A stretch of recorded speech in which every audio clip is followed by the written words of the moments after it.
is up? What is up, YouTube? Check this out. Since my boobies in the background making all this noise.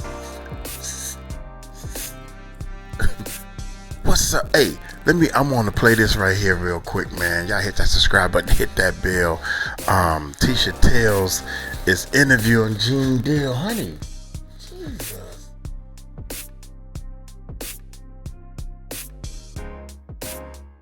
It's like, turn the mic on so I can make a lot of noise. Honey. Jesus. You can't put this in the microwave. You can't put that in the microwave. That's aluminum foil. You know, she from the Philippines, y'all. Anyway, check this out, man. Here we go. Gene, are you testifying today? Not at all. You aren't. So why are you here? Tell us, all right, Mr. Gene. Because you were the original person that told us about Diddy for years and years and was never scared. And he never sued too. So tell us, why are you here then? All right, watch our backs, y'all. Watch our backs. It's nothing like you see for yourself. You know what I mean? A shout out to 𝗟𝗡𝗡𝗞𝗦 King, see him for himself. All right, Gene, thank you so much. Are you going to be here for the rest of the week? I'll be here for the rest of the week. You here? All right, Gene, listen, I need an exclusive interview. For the title tells. Gene, I need an exclusive interview. All right, Gene, I'll talk to you later. Thank you, Gene. Gene, are you testifying today? Not at all. You aren't. So why are you here? Tell us, all right, Mr. Gene. Because you were the original person that told us about Diddy for years and years and was never scared. And he never sued too. So tell us, why are you here then? All right, watch our backs, y'all. Watch our backs. It's nothing like you see for yourself. You know what I mean? A shout out to 𝗟𝗡𝗡𝗞𝗦 King, see him for himself. All right, Gene, thank you so much. Are you going to be here for the rest of the week? I'll be here for the rest of the week. You here? All right, Gene, listen, I need an exclusive interview. I need an exclusive interview, yeah. So I am going up there, man. Uncle Mike is going up to the daggone. I'm going up to the courthouse. As soon as I get home, I think I'm gonna take a day or two, maybe 1 day or 2 day rest. I'm leaving. My flight leaves tomorrow morning, early tomorrow morning. So it's gonna take a whole day to fly home. But hey, let's get into the video for the day, man. It's 30 minutes, and I thought I would put this out here real quick. I got some words for the haters, but we're gonna do that on a different commercial. A different video, man. I'm letting y'all know. Hey, Uncle Mike got real talent. I don't care what anybody say. But we'll talk about that different, man. Not a strong case. Lawyer says Diddy will walk. Tony Busby interview. Come on, Tony. God dang it, Tony. You supposed to be on outside. Piece of mother. Hold up, Tony. Tony, wait a minute, Tony. Y'all know what I think, man? I really think, I'm gonna let y'all know at the end, man. If Diddy get off, our channel gonna blow up because I figured this whole thing out, man. I really think, I'm gonna explain to y'all why, but I think Tony Busby from day one was working on Diddy's team. I really think that, man. You went around and gathered all them girls up so they can put cases out. As many people as you can, but all they need is one, y'all. All they need is one. So yeah, y'all hit that subscribe button, hit that bell. Hey, let's check this bad boy. Wait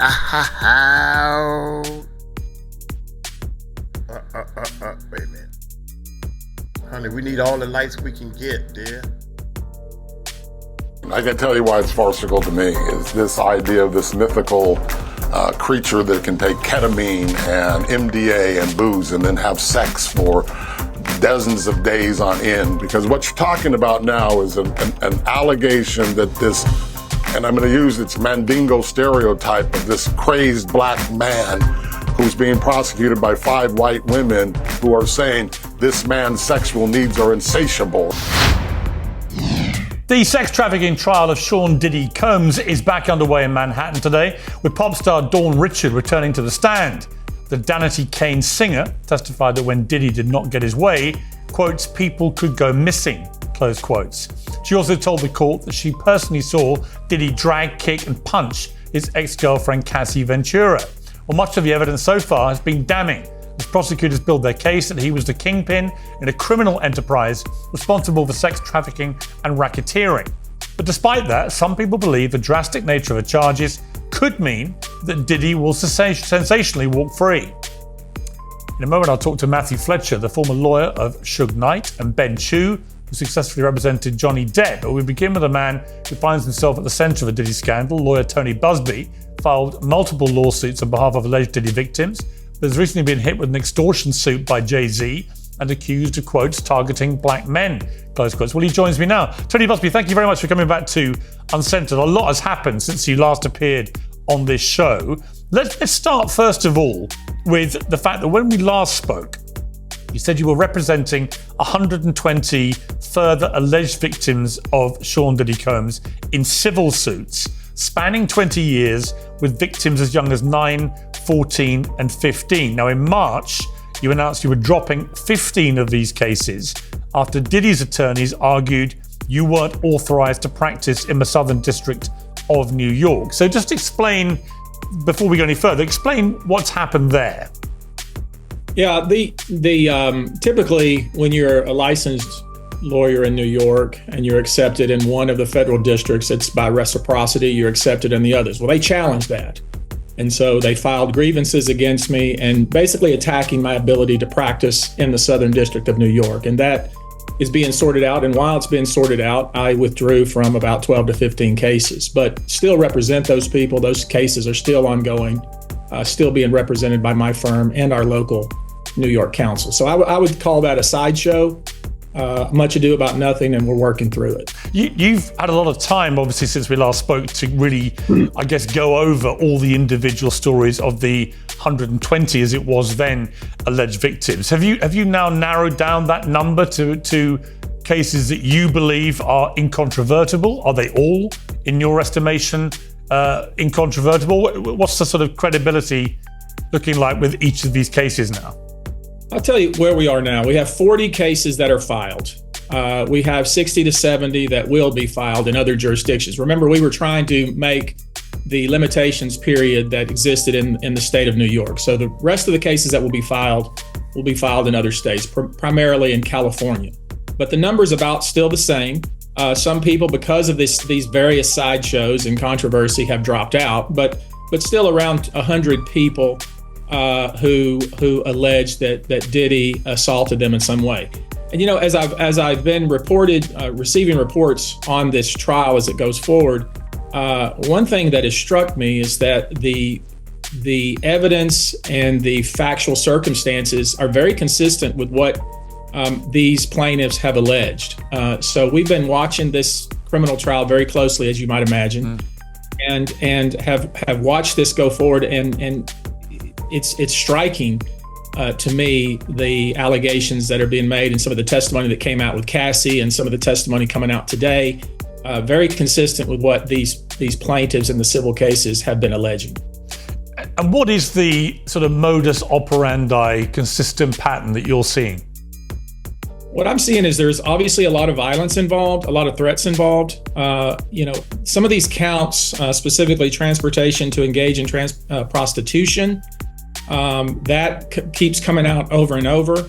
But also the implicit and then actually explicit threats that are made towards individuals after this conduct ends. You won't say anything, you won't do anything about this. I mean, that has jumped out at me. I've also been watching the commentators. You know, people have been seizing upon this word and that word and saying, oh, look here, that proves that there was no coercion because Cassie, allegedly voluntarily participated in this activity. And I think one of the things that hasn't come out and hasn't been discussed that I think needs to be discussed is this idea of trauma bonding. When someone is in a long-term relationship and they have been allegedly abused, people have a hard time wrapping their head around the fact that why would they continue in the relationship? Why would they go back? And that's classic trauma bonding. You know, there's other names for it. You know, when people are kidnapped, you've heard about Stockholm syndrome. Yeah. Heard about battered wife syndrome. What I have seen, we had somebody there during the opening statements, and of course we've been receiving real-time updates every day of the testimony, and that has jumped out at me time and time again, is that this idea of trauma bonding, And these commentators who have seized upon certain snippets of text and so forth, where they talk about, well, look, Cassie was voluntarily participating in this. I don't see it that way, and I'm not sure the jury will see it that way either. The other thing that's happened with you personally since we spoke is that in February, you withdrew a lawsuit against Sean Diddy Combs and Jay-Z, which alleged the rape of a 13-year-old girl in 2000. The anonymous plaintiff, referred to as Jane Doe, voluntarily withdrew the case. Let's talk about court that. records show. Now, in that lawsuit, she'd initially alleged that she'd been offered a ride to a party at a private residence by a limo driver for Combs following the MTV Video Music Awards in 2000. Now, as a result of those claims, Jay-Z came out fighting. He filed a lawsuit against you personally.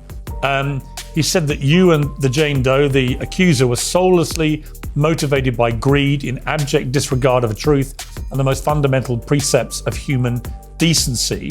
The filing claimed the woman voluntarily admitted to Jay-Z's representative that he did not assault her, and that you, Tony Busby, had pushed her to go forward with a false narrative of the assault by Mr. Carter, Jay-Z, in order to leverage a maximum payday. And he went on to say this further about you. Busby directed his employees to edit Wikipedia pages to enhance Busby's image and damage Mr. Carter's and Rock Nation's reputations. What is your response to all this? You said a great mouthful. That's almost every line you stated is false, and all that will be sorted out. And it's all in litigation, as you probably know. I mean, this whole situation with Jay-Z started with him suing me as a John Doe in California, simply because we sent him a letter stating that these are the allegations. We want to sit down and have a talk. And the reaction was thermonuclear. I mean, it was suing me, ultimately suing her, suing my local council in New York, and on and on. And all of that will be sorted out in the courts, and I feel confident about all of that. But again, that's a sideshow to what's going on here. What's really going on is we have 20 years of conduct. You know, when we first came out and said, you know, there's this many people who have called, there's this many people who alleged to be victimized by Sean Diddy Combs, people, you know, raised their eyebrows and said, how is that possible? How could there possibly be that many alleged victims? Well, now I think what we've seen over the last week or so of testimony is that this conduct that's been alleged was happening almost on a daily basis, certainly on a weekly basis. And so it's not surprising or shocking at all that there would be people who would claim to be victimized by this sort of conduct based on the frequency of it. But do you accept, though, that in Jay-Z's case, the allegations against him from that particular accuser were false? I think you should talk to or hear what the alleged victim says. And I think I will, you know, I'm a lawyer. Let's be clear. You know, people come to me. I don't go out and look for clients. I don't need to look for clients. And people come to me and they tell me a situation. I have people vet it, have other people vet it. We file a case, and the whole purpose of the court system is to sort those things out and to determine whether the individual, what they say is true, just like what is going on in this criminal case. So I'm confident that the courts will sort that out. And rather than attempting to try the case in the public like has been done, I'll be confident to try it in the courts. So just to be clear on that, are you saying that that case is still active, that those claims against Jay-Z remain active? I'm saying that the alleged victim has never recanted and continues to say the same thing she said from the day that she called the lawyer that called me. Let's remember, she contacted a different lawyer who vetted her and then sent her to me, and then my office vetted her. So this is not a situation that's been portrayed that we went out and found somebody so we could sue Jay-Z. That's so far from the truth that it's almost laughable. But as just as late as the latest court filing from Jay-Z, he acknowledges that this alleged victim continues to say the same thing she said from the beginning. If you're struggling with sleepless nights and exhausting days, you might want to try Beam's Dream Powder. Beam is proudly founded in America and run by people who value hard work, integrity, and delivering results. It's a healthy nighttime blend packed with science-backed ingredients to improve your sleep, so you can wake up refreshed and ready to take on the day. Dream is a powerful blend of all... Alright, we let a commercial slide while I'm still setting up my camera. Hey, Busby, man. he ain't doing right, y'all. I don't know what it is yet. I haven't put my finger on it yet. But you doing some things real shady, but you trying to cover up your... I think he working for Diddy, y'all. That's all. I'm just gonna say that, man. There's no way in the world. You're supposed to be a lawyer. You know what papers to file, and you know what court system you supposed to be filing in and not filing in, or you are eligible to file in. You the lawyer. You supposed to know all this stuff, not us. We don't know this stuff. Here we go, man. Uncle Mike pissed off at this dude right here. And use promo code PEERS at the checkout. Go up ready for your family, your work, and your... We have some eminent attorneys joining us who disagree. Here we go, y'all. Back to the case involving Diddy Combs. Back to the case. There are two schools of thought. In fact, we have some eminent attorneys joining us who disagree about what's going to happen here. And I guess it's going to come down to what a jury thinks of how much of this was consensual or how much was non-consensual or indeed coercive. And a lot of may rest, of course, on Cassie Ventura's testimony. How do you think she did? Obviously, she's heavily pregnant, which must have made it a very difficult experience for her. But how much of her testimony do you think, if you're a juror listening to all this, what are the sort of very persuasive parts of what she said, and what are the parts that may give you pause for thought? Well, one of the things I want to point out is none of us, maybe your commentators were, but I certainly wasn't in the courtroom to hear what she had to say. This is a situation in the federal court where they do not allow cameras, so we can't see her testimony and see her body language and hear her tone of voice and that sort of thing. So what we have is commentators who seize on certain things she said, certain things she fails to say, and then try to make a mountain out of it. Let's remember that in a lawsuit, you don't win a case based on one witness or one piece of evidence. Typically, you're building a wall, and one of the things they teach you in law school is a brick is not a wall. Cassie Ventura's testimony is one brick in what I expect to be a very long trial with a lot of bricks attempting to build a wall. People have seized on some of the comments and texts that she sent where she seemed to be voluntarily participating in some of these so-called freak-offs. I would suggest, if I were the prosecutor, that this is classic trauma bonding, that she is trying to please the individual with whom she's in a relationship. And I would not place a lot of stock in the fact that was not coerced simply because she was acting like she wanted to do it. Now, I didn't sit there and hear the testimony, so that's going to have to be decided by 12 people. And, I made a living over 30 years. I win a lot of cases because I put a lot of faith in the jury. And I try to put the bad evidence and the good evidence and explain why the bad evidence doesn't keep me from winning the case. And I think that's, I know you're going to have commentators who have different points of view, but I think the prosecution is doing the job that it does. And let's remember, we're talking about the federal government. Typically, the federal government does not bring a case unless it has a lock-solid case. And I'm assuming that the prosecutors knew the weak points of Cassie's testimony and understood that there would be cross points, and understood that this was going to be watched and poured over with a fine-tooth comb, like I'm sure your commentators will do. But if I'm the prosecutors right now, I'm thinking, okay, the opening statement laid it out. We have our first witness, our first key witness, who really just demonstrated that there was a lot of violence, a lot of threats, and really explained the nature and shocking nature of some of these so-called freak-offs. And then when you think about the actual claims involved, sex trafficking, obviously that requires coercion or fraud or some sort of force involved. But there's also transportation to engage in prostitution. That would simply be transporting someone across state lines and paying them for sex. That's the old Mann Act that I'm sure you've heard of. So I think the prosecution is starting to build the wall, and I expect there will be a prosecution. And do you ultimately believe that he is going down for a long time? I don't want to, I've been very careful. We as you might expect, were contacted by the U.S. Attorney's Office early on in this. They wanted to talk to some of our alleged victims. We made them available to the extent they wanted to. Some did, most did not, which is not surprising. But so I don't want to jinx it or say yes or no. I mean, I'm confident to whether he is acquitted or he is convicted. It's been done in a professional manner, and I'll be, happy that the court system worked the way it's supposed to. Okay, Tony Busby, thank you very much indeed. I appreciate you joining our Uncensored again. What kind of freaking answer was that, man? What kind of answer was that? That's a yes or no.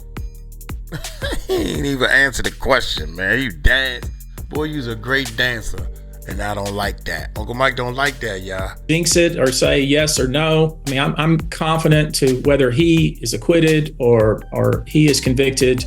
It's been done in a professional manner, and I'll be, happy that the court system worked the way it's supposed to. Okay, Tony Busby, thank you very much indeed. How can you say if the court system worked? If he found innocent, that means the court system worked. If he found guilty, that means the court system worked. That's the answer he just gave. No matter what, the court system works. That man, if Busby has been talking to these people and he hired some of these people, that means that he is guilty. Now, what he's guilty for may be something different than what he's being charged for, but he is guilty because they got so many people that they are, Busby is representing a lot of people that Puffy done 𝗟𝗡𝗡𝗞𝗦. Cassie has been in a relationship for 10 years that's been abusive. Y'all know that. I appreciate you joining our Uncensored again.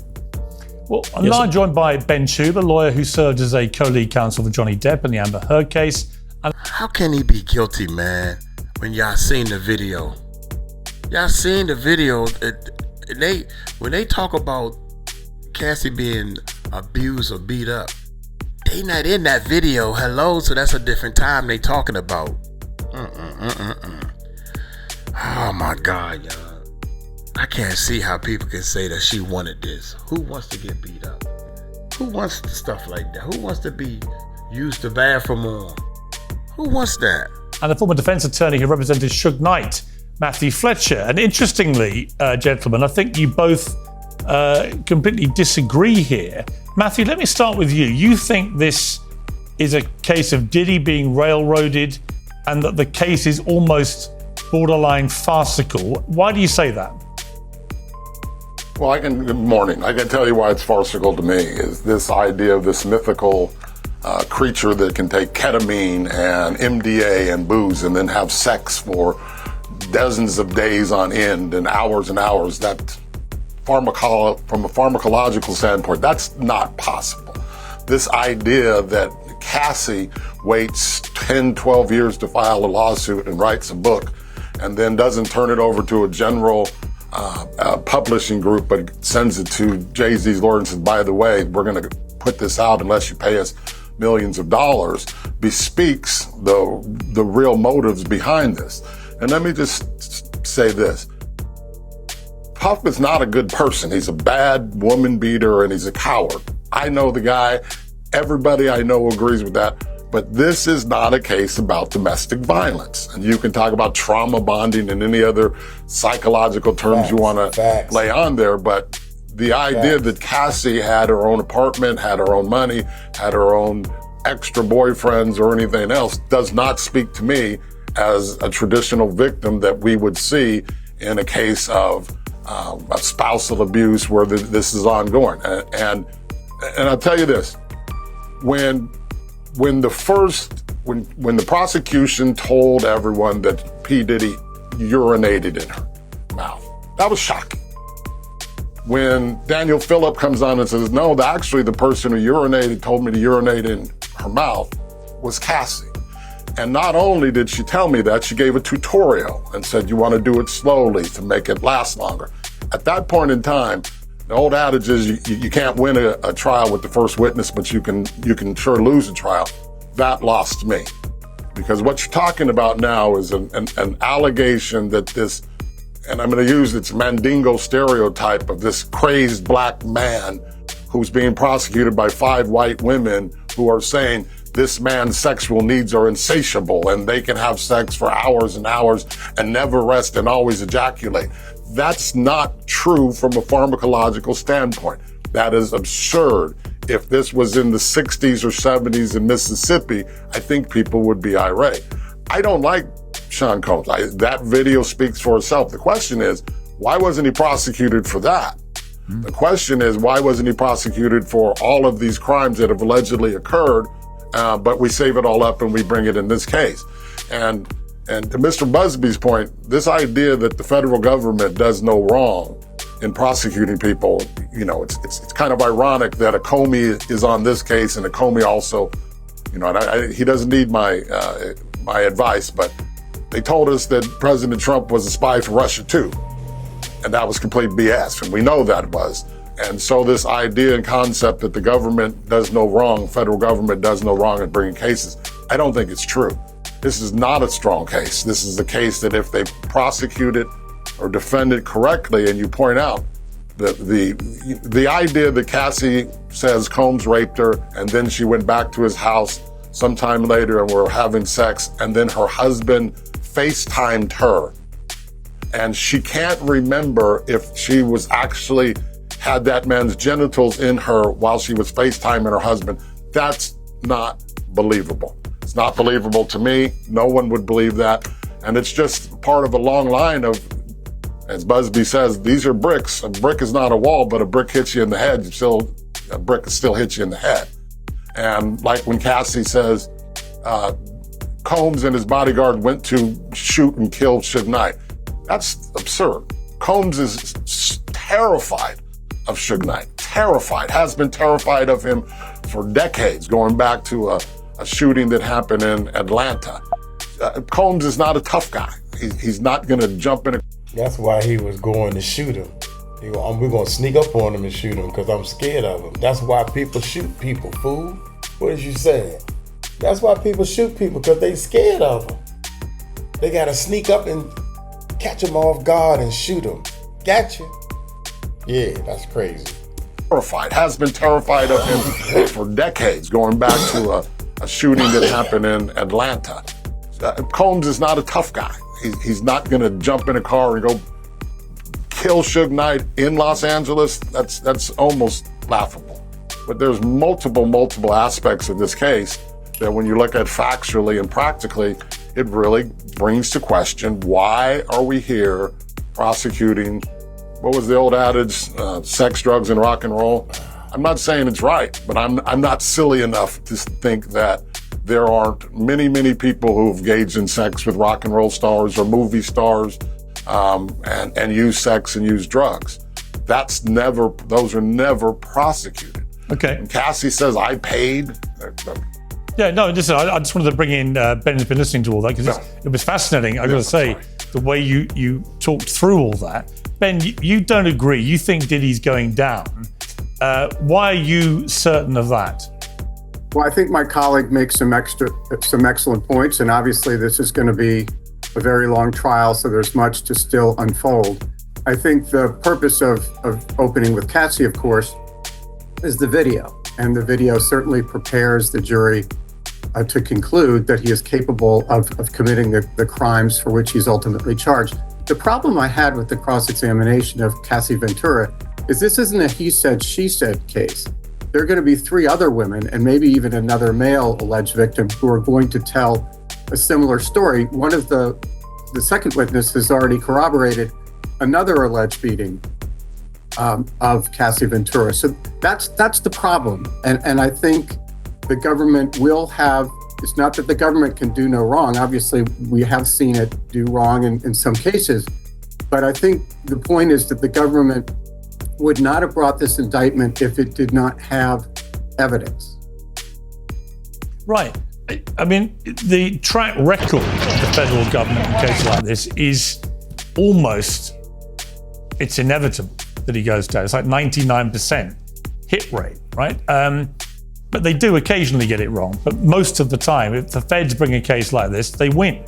I mean, isn't that the likelihood here, just on stats alone?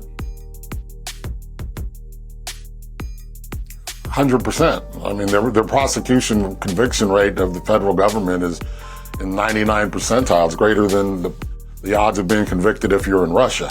Doesn't change the facts that in each case, that sometimes you get defense attorneys who know what they're doing and know how to fight it and understand it and take them on. And in this case, what the prosecution is doing is saying that's a bad, mean, violent guy. Look at all of the bad things he does.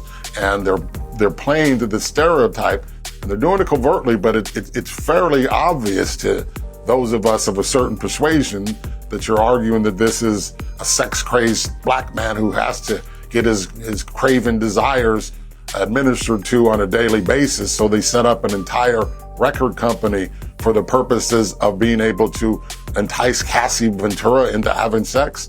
That's baloney, but that's what they're doing. And they can bring on multiple people they've had sex with. And all they're proving is, you know what, there's a secret. There's sex workers in the world, and there's people who frequent sex workers, but that doesn't really go to the issue. This is a RICO prosecution that was ideally brought to take down the mafia. Sean Diddy Combs is a guy who's a woman beater, and they should have prosecuted him for it, and there's no question about it. But you're telling me with a straight face this is a human slave trap, white slave act case? There's no one who was brought here against their will.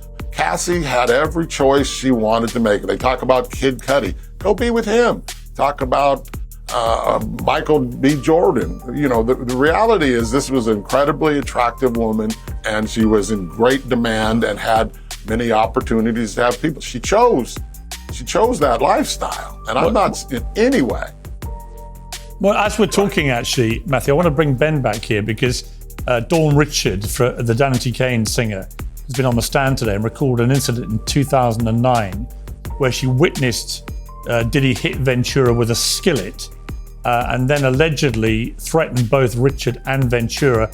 Richard testified, he said you could go missing, that we could die. I was shocked but also scared. She said she saw Combs carrying a handgun. She said Combs' bodyguards had guns too, keeping them on their lower back.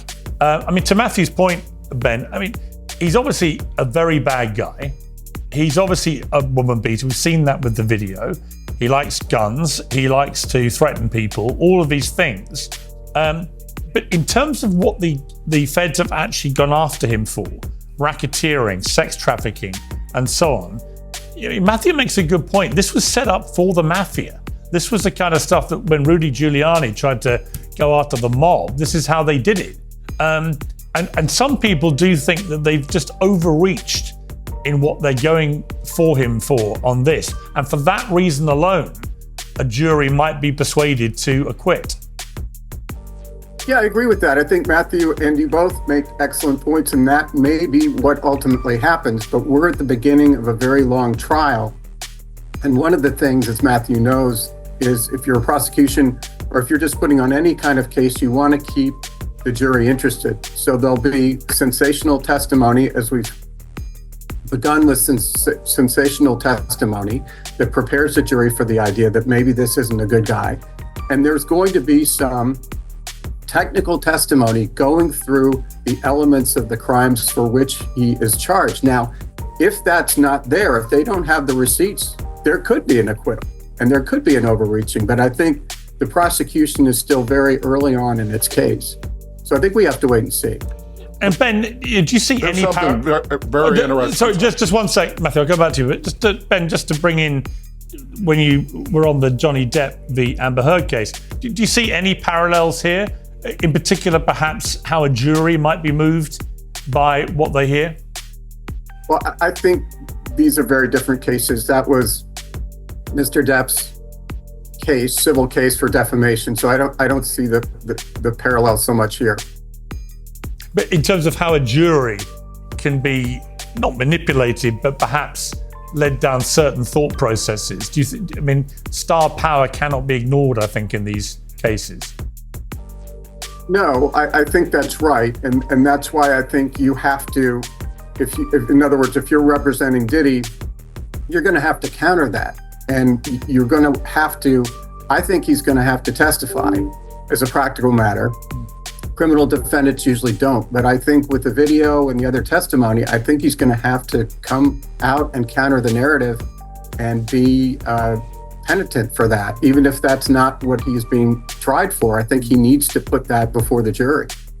Yeah, and Matthew, finally, to you on that point, would you, if you were advising Diddy, would you tell him to testify? Diddy's horrible in cross-examination. When he was working with Johnny Cochran back in his original case of shooting, he comes off horrendously. And one quick point I want to make, if I may.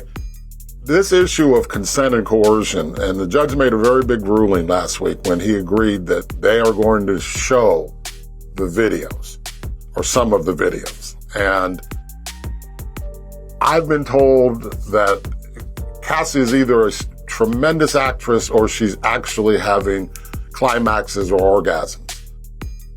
It's the when Harry met Sally argument. If that woman literally is on video having sex freely, and if what I've been told is true, that makes a real big issue as to whether or not this was coerced. It's a bad situation in retrospect, and she may be a wonderful witness today. And similar to Amber Heard, from what I've been told, she turns to the jury and speaks to them, which jurors hate. And prosecutors and lawyers always make the mistake of, now turn to the jury and talk to them. It's not natural. And so I see the similarities in that context. But this whole idea and concept that we're going to go back and Monday morning quarterback a person's sex scenes is open. Certainly leaves open the question that she enjoyed certain portions of it, and then that really goes to the heart of the case. If part was consensual, they have to go down on it. But my understanding, there's no way, to answer your point, that Diddy's testifying. And the more they play that video, it kind of works in the favor of the defense because the jurors get desensitized to it. It's horrendous. It's bad. In Suge Knight's case, we played the video over and over of the young man being ran over by the car, because after a while, it's just making sausage. It's shocking when you first see it, but when you work there, it's not that bad. But unless something changes drastically, my understanding is, and Diddy would come off horribly, in my opinion. Fascinating. I've got to leave it there. Matthew, Ben, both, thank you very much indeed. We've got a long way to run with this, so thank you. I hope to get you both back on again. Thank you very much. Thank you. They don't know. Dude. Dude, they don't know. First of all, this is only one section of the RICO part of the case. This is what's happening. They are starting to determine that all this is under the company did all this. The company had the trafficking going on. The company had workers going from state to state, which is illegal. The company did this. They are just setting the tone for what the company. They have not shown the major stuff that the company did. We showing. We got witness that she was a part of this company that did this. You got to remember what the case is about. The case is about the RICO charge. The case is about the company doing all this stuff. Not Diddy gonna get off, because they haven't even showed that the company was blackmailing people. And they got people that's gonna come forward that says, yes, he blackmailed me because he gave me those drugs. He gave me those drugs on purpose. I didn't know, Your Honor. They slipped it into my drink. They done gave this drug into my drink. And then he gave me this videotape saying, I got the whole tape that I'm gonna blackmail you. And now that I blackmail you, you got to give me $1 million a year, $2 million a year. You don't want your wife to find out. You don't want your wife to find out. So you better give me that $1 million, or I'm sending this or selling it to somebody or something like that. We don't know. Only thing I know is this hotel video stuff. That ain't enough to keep Diddy in no jail. He could have got out and fought it. Think about it, y'all. No bail. 3 times or more. So there's something right now. They just throwing a little ball. You know, when you first get in the ring and start boxing, you just, you know, you throw a couple of jabs. You don't jump out there and go with your number one punch. You take your time and break this case. Man, this is only the beginning. 𝗗𝗢𝗡𝗞𝗦, I mean, he gonna get off my tail. They haven't even started proving what they charging him for. The feds, they gotta know. I think they better than Busby. Right now, y'all going off all this stuff about Cassie. This ain't about Cassie. That's why she the first witness. Why you think she first? All these people that said, y'all think this is about Aura, grape. This case is not about graping. We haven't even started talking about the case yet. And y'all going to me, he gonna walk. Yeah, if y'all think he gonna walk, that's because y'all looking at the wrong evidence they got.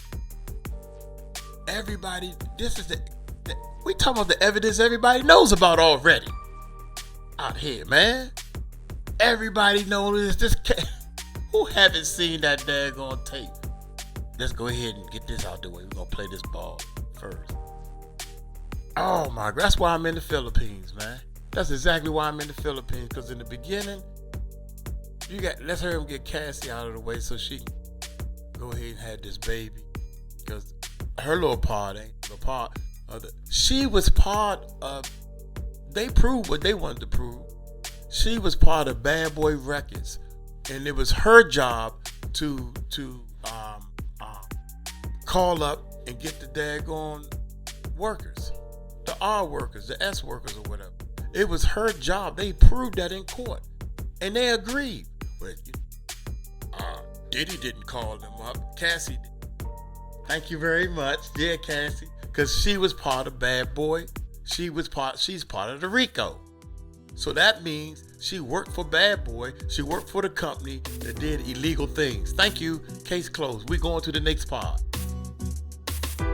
They gonna kick his tail. They gonna kick his tail so bad. Puffy gonna be sitting on their side. Look here, man. I'm gonna get on up out of here. Y'all take it slow. Y'all tell them Uncle Mike told you so. We about to burn rubber. The Music Recording Network about to burn rubber, man. I got my lawyers working. What? Peace out, y'all.